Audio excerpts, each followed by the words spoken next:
Amados hermanos, quiero de inmediato invitarles a que puedan ustedes acompañarme en la oración para que podamos pedirle al Señor su dirección. ¿Bien? Así que les invito a orar. Padre, gracias te damos en esta hora por la oportunidad que tú nos otorgas de estar aquí en tu casa para adorarte. Sobre todo en este tiempo tan importante como es Semana Santa, donde conmemoramos, recordamos tu muerte, pero no solamente tu muerte, sino también tu resurrección a favor de nosotros. Gracias, Señor, porque tú eres bueno con nosotros. Gracias porque podemos estar aquí presentes, bendiciendo tu nombre. Señor, sé tú hablándole a nuestro corazón, sé tú hablándole a nuestra vida y permite que tu palabra pueda confrontarnos, pueda transformarnos, guiarnos en este momento. Gracias te damos, Señor, por la oportunidad de tener la dicha de estar frente a tu palabra, escucharla, reflexionar en ella y ser bendecido por ella. Bendecimos tu nombre y pedimos tu asistencia y dirección. En el nombre de Jesús, amén. Amén. Hay un famoso teólogo anglicano llamado John Stott. Este famoso teólogo en una ocasión escribió lo siguiente: debemos permitir que la palabra de Dios nos confronte, perturbe nuestra seguridad, socave nuestra complacencia, derribe nuestros patrones de pensamiento y comportamiento. Debemos permitir que la palabra de Dios nos confronte. Algunas personas que de otra manera encontrarían atractivo la persona de Jesús, no lo encuentran debido a su asociación con el cristianismo, cuyo cristianismo se caracteriza por ser una fe sobrenatural.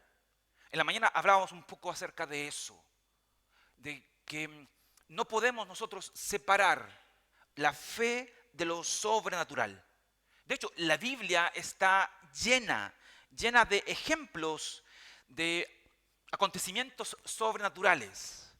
Y es tan así que algunos dicen de que la Biblia podría muy bien parecerse a literatura similar a la de Harry Potter, ya que hay muchas cosas que son impresionantes. No obstante, a pesar de eso, hay muchas personas en el siglo XXI que creen en la Escritura.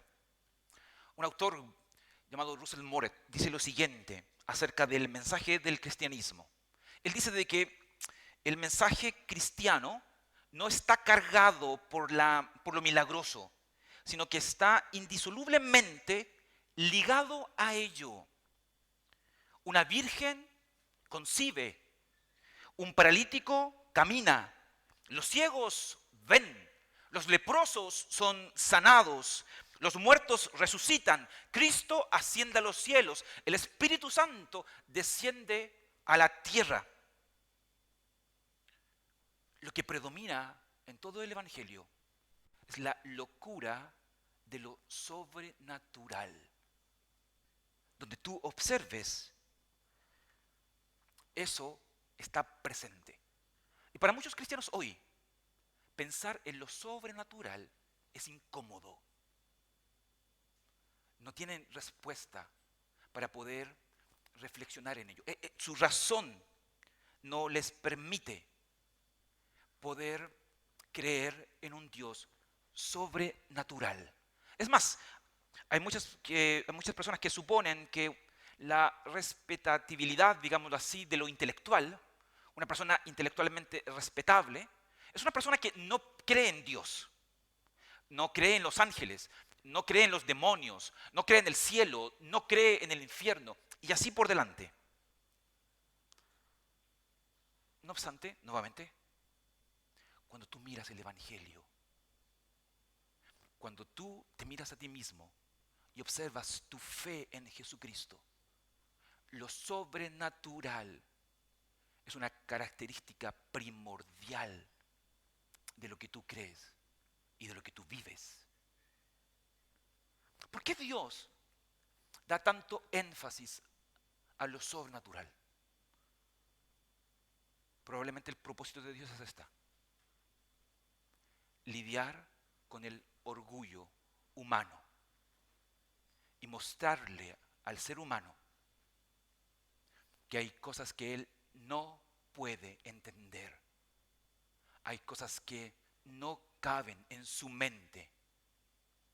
Y de esa forma, dicho conocimiento lo humilla y le muestra sus limitaciones. Yo quiero hoy día, a través de este texto de Marcos,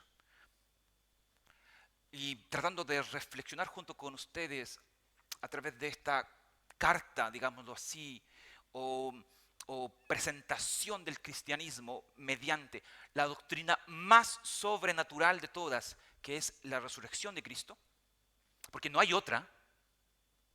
Bajo esa doctrina yo quisiera hacerles una invitación hoy día. Mi invitación para ustedes es creer.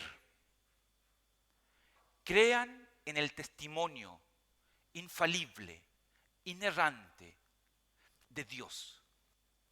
Crean en ese testimonio de las Escrituras, que nos habla de un Cristo resucitado. Crean y comprométanse con lo misterioso de la fe. Y acomódense al punto de entender que lo que Dios hace sobrepasa nuestro entendimiento.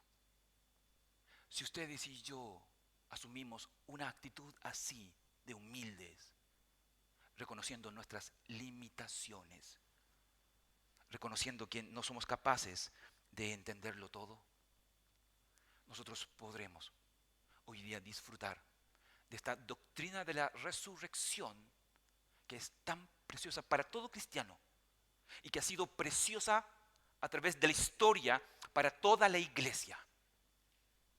Cuando nosotros miramos este texto de Marcos capítulo 16, si ustedes son como yo, quizás nos choca un poco esta incredulidad de los discípulos.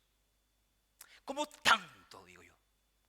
¿Cómo no creer en aquello que se les anunció un montón de veces a través de diferentes ocasiones, mensajes? Cristo mismo les habló y les anunció, junto con su muerte, su resurrección. Mas ellos no creyeron. Sin embargo, dicha incredulidad puede ser beneficiosa para nosotros, ¿saben? Ahora que nosotros contemplamos este texto, porque a través de esta incredulidad, nuestra fe puede ser incrementada, puede crecer. ¿Por qué? Porque la lentitud de estos discípulos al creer en la resurrección nos da a nosotros motivos hoy día para apresurar nuestra fe al observar de que ellos en una primera instancia no fueron tan, digámoslo así, crédulos, no creyeron a la primera. Y por esa razón tuvieron que darse varias razones para presentar dicha doctrina. Probablemente si los discípulos en una primera instancia hubieran creído de inmediato en la resurrección, hay muchos acontecimientos en la Escritura que serían omitidos y que en ese sentido no tendrían razón de ser para que se dé evidencia de la resurrección de Jesucristo. Pero la incredulidad de estos discípulos nos permite a nosotros hoy día evaluar en lo que nosotros creemos, evaluar en lo que nosotros entendemos por esta doctrina de la resurrección y pensar en cómo ustedes y yo hoy nos relacionamos con la resurrección. Yo quisiera que ustedes pudieran hoy día ser desafiados un poco en respecto a esta doctrina, que ustedes pudieran pensar en sus convicciones. No es tema fácil hablar de la resurrección. Si hay una doctrina a la que se le ataca, es a esta. Pero a la misma vez, Pablo dice de que esta es la doctrina por excelencia que le da sentido a nuestra fe. Y por esa razón, yo quisiera que tú pensaras un poco. ¿Cuáles son los argumentos que yo tengo para creer en la resurrección de Cristo? Yo quisiera que tú te preguntaras, ¿por qué yo debería creer en dicha doctrina? Y tal vez ampliando un poco más el asunto, ¿cuánto de la Biblia es aquello que yo creo y que no es incómodo tal vez para mí? ¿Cuánto de la Biblia yo puedo defender? ¿Cuánto de lo que la Biblia dice yo puedo estar seguro? Yo creo que es importante que hoy nosotros nos hagamos preguntas en relación a eso. Porque gran parte de nuestra poca espiritualidad tiene que ver con nuestro acercamiento a un Dios real, a un Dios que hace maravillas, un Dios que sigue obrando poderosamente en medio de nosotros, aun cuando a veces se esconda de nuestros ojos. Nuestros temores es debido a la ausencia de una fe en un Dios todopoderoso. Nos asustamos con mucha facilidad. Desconfiamos de nosotros mismos. Andamos por la vida temerosos de que nos va a ir mal, de que nos van a cortar de nuestro trabajo, de que nuestra familia se va a destruir y un sinnúmero de cosas. La razón de eso es porque posiblemente nuestro Dios es muy pequeño, muy pequeño. Y nuestros problemas, obviamente, son muy grandes. Pero cuando ustedes y yo miramos esta doctrina, la doctrina de la resurrección, la doctrina que es la esencia de nuestra fe, nuestro Dios hace potente, grande, poderoso. Entonces, mi intención hoy día es que podamos nosotros reflexionar en esta doctrina, la resurrección, que a primera vista, como ustedes pueden observar, es una doctrina poco creíble. Y no estoy hablando del mundo, ¿ah? Si ustedes miran el texto, estamos hablando de las personas que por 3 años, por lo menos, estuvieron cerca de Jesús. Y que cuando llegó el momento donde había que demostrar en qué creíamos, todos se escondieron, todos huyeron, todos le dieron la espalda a Jesús. Entonces, a la luz de eso, yo quisiera plantear 3 ideas en las que quisiera yo de alguna forma dialogar con ustedes, ¿ya? En el que ustedes puedan pensar con respecto a esta doctrina.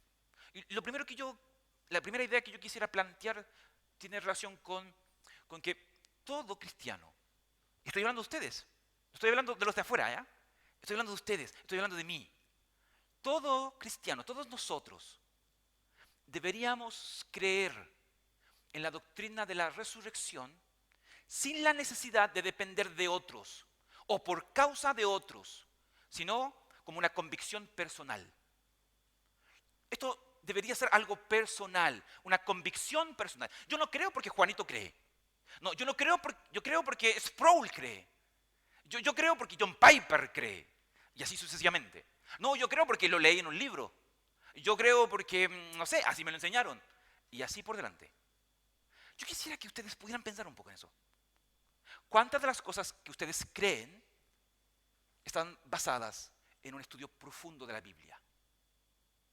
En averiguar, escudriñar, leer. Quiero que usted, por favor, miren el texto bíblico. Vayan conmigo un momento. Versículos 9 al 13. Dice así la palabra de Dios. Y que voy a ir de a poquito, ir leyendo algunas porciones que acabamos de leer, pero que siempre es importante releerlo. Cuando Jesús resucitó, dice el versículo 9, la madrugada del primer día de la semana, se apareció primero a María Magdalena, de la cual había expulsado 7 demonios. Ella fue y avisó a los que habían estado con él y que estaban lamentándose y llorando. Pero ellos, al oír que Jesús estaba vivo y que ella lo había visto, no lo creyeron. Después apareció Jesús en otra forma a dos de ellos que iban de camino al campo. Entonces volvieron a avisarle a los demás, pero no les creyeron a ellos tampoco. ¿Notan ustedes el texto? Es heavy. Antes de entrar, sí, en este pasaje, tengo que hacer una nota al pie, ¿ya? Perdónenme, pero tengo que hacer una nota al pie. Hay muchos comentaristas que piensan que los versículos 9 al 20 no son parte del Nuevo Testamento. No tienen una autoridad literaria. ¿Qué quiere decir eso? Que esta parte que estamos considerando no es un texto que lo escribió Juan Marcos con la ayuda de Pedro, sino que probablemente otra persona lo hizo. No tiene la autoridad literaria, pero sí tiene la autoridad canónica. Ahí la dejo. Aquí el que quiere investigar, siga adelante. ¿Ya? Pero dicho eso, noten ustedes el texto. En este texto ustedes observan la incredulidad de los discípulos. Incredulidad. Escucharon a María Magdalena, no creyeron. Escucharon a los discípulos de Emaús, porque esa es la referencia en este texto, no creyeron. Y mi sentencia para ustedes es que, obviamente, todo cristiano debe creer en la resurrección de Cristo, no por causa de los demás, sino por uno mismo. Y obviamente quizás ustedes ahí dirán, ok, entonces ellos van súper bien, porque no creyeron en ellos, y por lo tanto ellos tal vez van a empezar a investigar y a estudiar por su propia cuenta lo que estaba sucediendo. Pero el texto nos dice nada de eso. El versículo 14 nos habla de que Jesús censura a los discípulos por la incredulidad de sus discípulos, valga la redundancia. Y ellos se quedaron ahí, pegados. Entonces, cuando yo les comento a ustedes de que todo cristiano necesita creer en la doctrina de la resurrección, no por causa de otro, sino por uno mismo, lo que yo quiero decir con esto no es que tú descartes el conocimiento, sino que al estudiar, al escuchar, al leer, tú escudriñes, tú estudies, tú profundices. Estos discípulos aquí, a pesar de la noticia, no tuvieron ninguna curiosidad por averiguar lo que se les estaba comentando. Excepto Pedro y Juan, que en el Evangelio de Juan, en el capítulo 20, nos dicen de que ellos corrieron hacia la tumba cuando escucharon esta noticia, miraron y se fueron para casa. Eso fue todo. Nadie más y nada más pasó después de estos anuncios. Los discípulos no tenían ese espíritu de Berea. No tenían la intención de escudriñar, de averiguar. Y me temo, hermanos míos, que ese mismo espíritu es el que nos gobierna a muchos de nosotros. Damos por sentado muchas cosas. Nuestra espiritualidad depende de otro. Nuestro crecimiento depende de otro. De un libro, de una predicación envasada, de otra persona y así por delante. No quiero que me malentiendan. Yo no estoy diciendo que sea malo leer. Yo intento siempre estar leyendo. Y tampoco que sea malo escuchar. Yo siempre estoy escuchando. El problema está en cuando yo dejo mi responsabilidad a otra persona. Y esto es lo que está pasando aquí. Se les anunció a los discípulos que Cristo había resucitado. Ellos no creyeron, pero tampoco se movieron. No hicieron nada. Su vida consistía en un cuarto, un metro cuadrado estaban llenos de miedo. Nada más que eso. ¿Sabían ustedes que el analfabetismo bíblico es un cáncer para nuestra iglesia? Entre más estemos expuestos a las Escrituras, más creceremos. Y no solamente aquí en la iglesia, también en casa, junto a tu esposa, junto a tu esposo, junto a tus hijos. Tú, de forma personal, el analfabetismo es un problema. Y eso es común. Ustedes y yo somos evidencia de eso.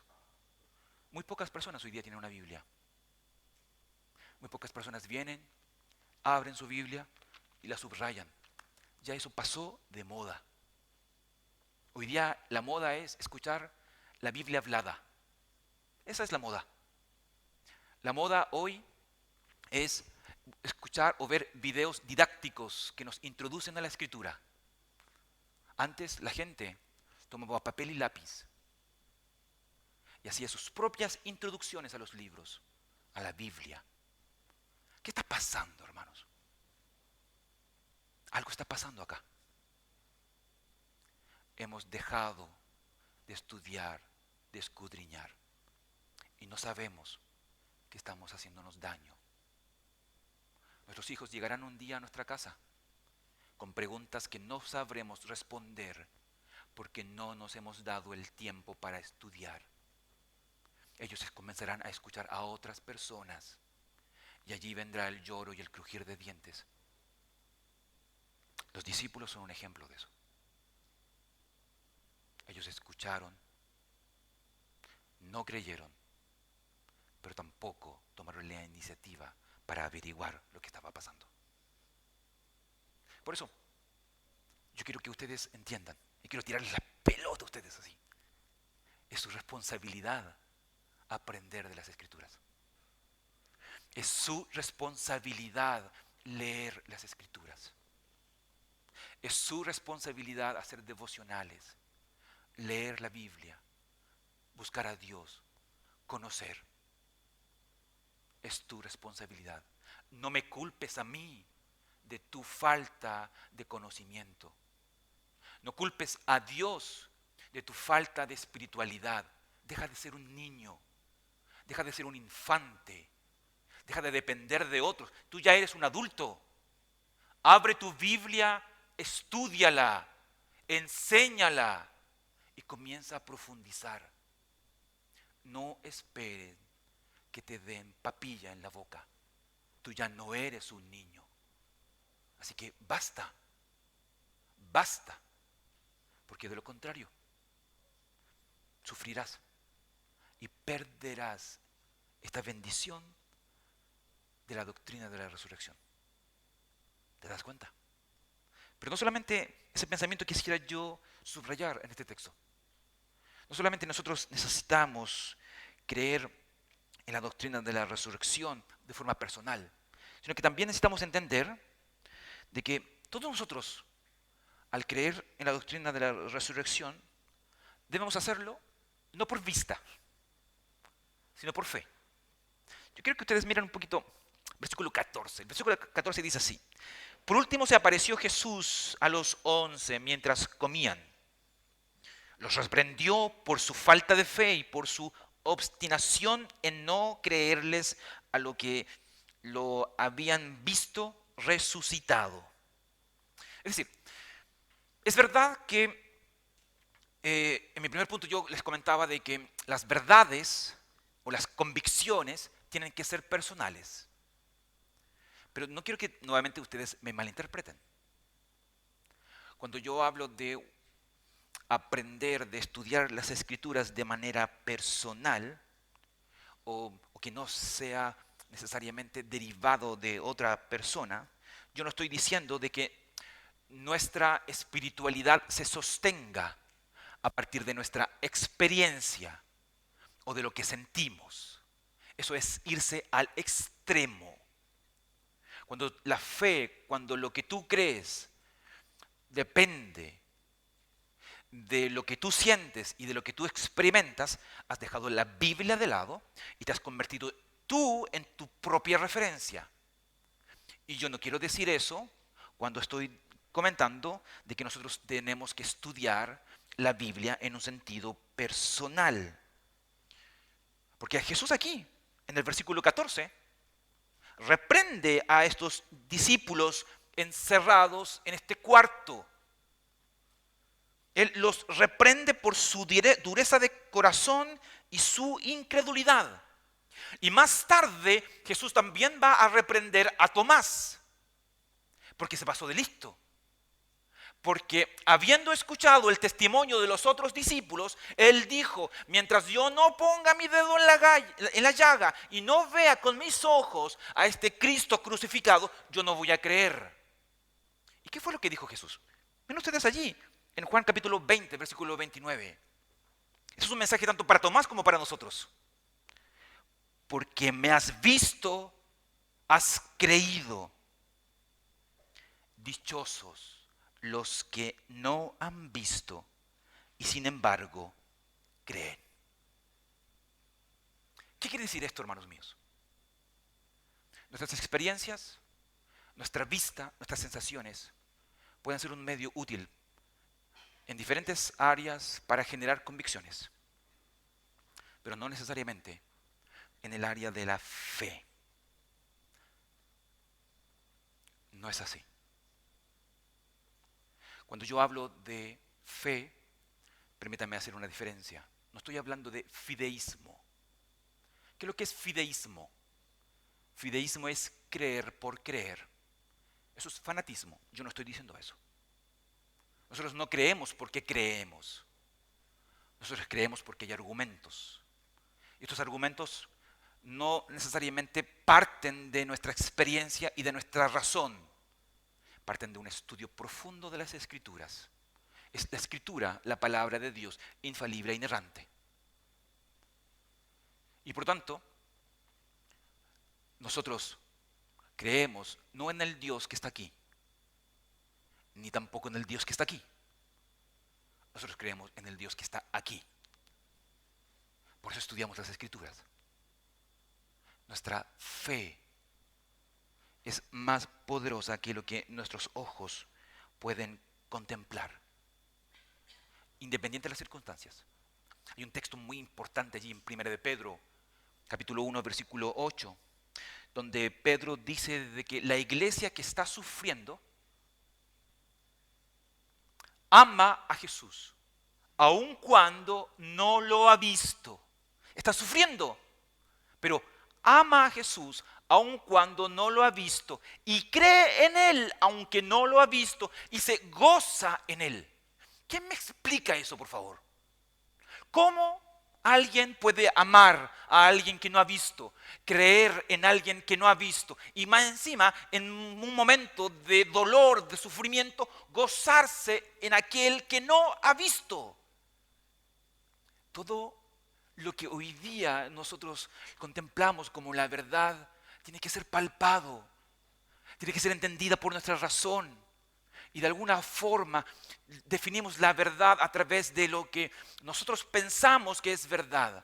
Pero esa no es la fe. La fe tiene un compromiso con lo misterioso. Porque hay muchas cosas que nosotros entendemos que están más allá de nuestra capacidad.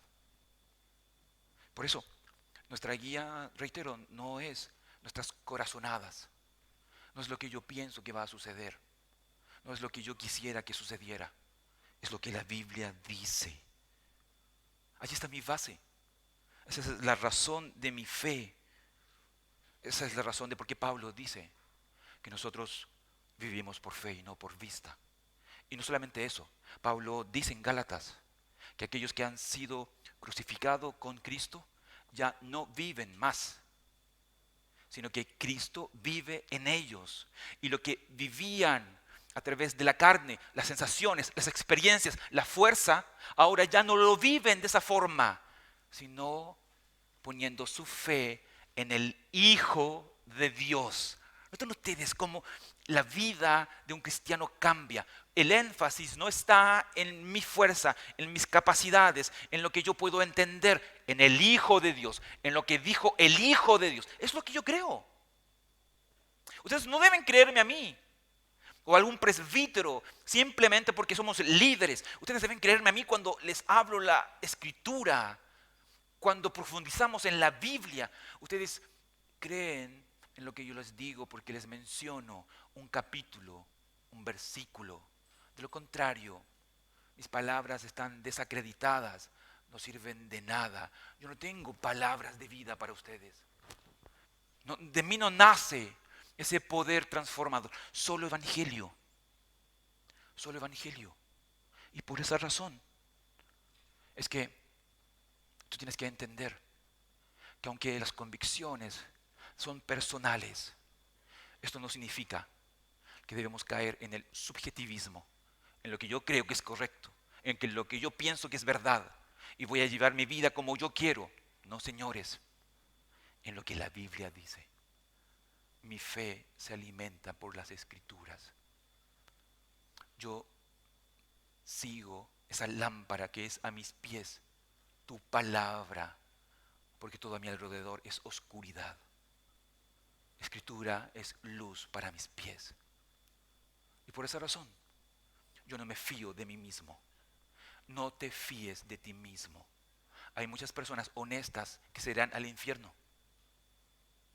Muchas personas honestas llegarán al infierno pensando que porque ellos creían que estaban bien encaminados, iban a ir al cielo. Pero esa no es la verdad. Y de hecho no es mi verdad, es la verdad de Dios. La verdad de Dios es que no es lo que tú crees, es lo que Él dice. Él es el camino, no yo. Él es la verdad, no yo. Él es la vida, no yo. Él es el único a quien necesitamos para llegar al Padre. Por eso, estudia las Escrituras, profundiza en ellas, porque esta convicción tiene que ser personal, no dependiente de alguien, pero a la misma vez estudia las Escrituras, entendiendo de que hay muchas cosas que tu mente no entenderá, pero que creerás porque las Escrituras así lo dicen. Pero hay una tercera cosa, con esto voy cerrando. Nuestras convicciones con respecto a la resurrección no solamente generan convicciones personales, no solamente se llevan a cabo a través de la fe, no por la vista, sino que además de eso generan un cambio, una acción. Y eso ustedes lo ven ahí, versículos 15 al 20. El texto es bastante largo, ya lo leímos, pero si ustedes le tiran un ojo al texto, se van a dar cuenta de que del versículo 15, fuera el temor, Jesús aparece en medio de los discípulos, los reprende y los comisiona. Los manda a predicar el Evangelio. Y en esa predicación del Evangelio por el mundo, ellos están dispuestos a enfrentarse a cualquier peligro y a cualquier enemigo con valor. ¿Por qué? Porque la fe no solamente produce un cambio aquí, en nuestra mente, no solamente produce un cambio aquí en nuestro corazón, produce un cambio en toda nuestra vida. La fe no es una fe intelectual. La fe que no produce frutos debe ser cuestionada. Lo que yo creo y que no puedo vivir debe ser cuestionado. Mi vida debe cambiar por la fe. Mi vida debe cambiar por el conocimiento de las Escrituras. Si no hay cambio, no sé, creo que no estamos entendiendo bien las cosas. Esto no es un lugar donde nosotros aprendemos filosofía y llenamos nuestro corazón y nuestra mente de citas y de autores. No, es un lugar donde nuestro corazón es renovado, nuestra vida es cambiada. Hay una teología de la renovación. Los que mienten dejan de mentir y comienzan a decir la verdad. Los que no trabajaban ahora trabajan. Los que eran deshonestos ahora son honestos. Y así por delante. Hay un cambio. Los que estaban llenos de miedo ahora tienen valor. Los que no hablaban ahora hablan. Hay un cambio. Y yo no sé cuánto de lo que tú crees ha cambiado tu vida. ¿Cuántos años ya llevas sentado acá? ¿Cuántos años llevas escuchando? ¿Qué de todo lo que has leído y entendido ha cambiado tu vida? ¿Qué de todo aquello que tú entiendes que es la fe ha producido una transformación en ti y en tu familia? Jesús decía que por los frutos nosotros seremos conocidos. Por los frutos. Los discípulos estaban llenos de miedo debido a que no tenían esperanza ante un Cristo crucificado. Jesús apareció resucitado, visible a sus ojos. Cambió su perspectiva de la verdad. Vieron a un Jesús resucitado. Se aferraron a la comisión. Jesús les prometió a ellos: yo iré con vosotros. Ellos salieron al mundo, predicaron. Sus vidas fueron transformadas debido a que ellos se encontraron con Jesús. Nuestra vida debe encontrarse con Jesús. Si queremos un cambio, nuestra vida tiene que encontrarse con Jesús. Porque esta misma promesa es para ustedes y es para mí. Él va a nuestro lado. Él camina junto con nosotros. Y Él ha prometido que nos va a defender, que Él va a obrar a nuestro favor, que Él nos va a preservar, pero también nos va a capacitar para hacer el bien. Es verdad que Marcos 16 nos habla de un sinnúmero de milagros que nosotros creemos que están limitados en cierto sentido a esta era apostólica. Pero el texto no solamente nos habla de un Jesús resucitado. Si tú miras los últimos versos, el texto también nos habla de un Jesús rey. Por tanto, cuidado con limitar a este Jesús rey. Él tiene poder para hacer cosas sobrenaturales que tú y yo no entendemos, no sabemos. Él es rey, Él es Señor, Él es soberano. Es el mismo Cristo que acompañó a los discípulos y es el mismo Cristo que hoy día está en medio de nosotros. Es el mismo. Y por esa razón es que creer en la resurrección de Cristo debería ser algo que nos debe afectar personalmente. Debería producir un cambio en nosotros, un cambio de convicciones. Debería aumentar nuestra fe, pero también debería cambiar nuestra vida. Y yo quiero que tú te quedes con eso hoy día. ¿Cómo este Cristo resucitado realmente ha cambiado tus convicciones? Ha cambiado la forma en que tú ves las cosas. Ha cambiado tu vida. Un antiguo padre de la iglesia, Clemente de Alejandría, él decía lo siguiente: con su resurrección, Cristo ha cambiado en aurora todos los ocasos de la vida.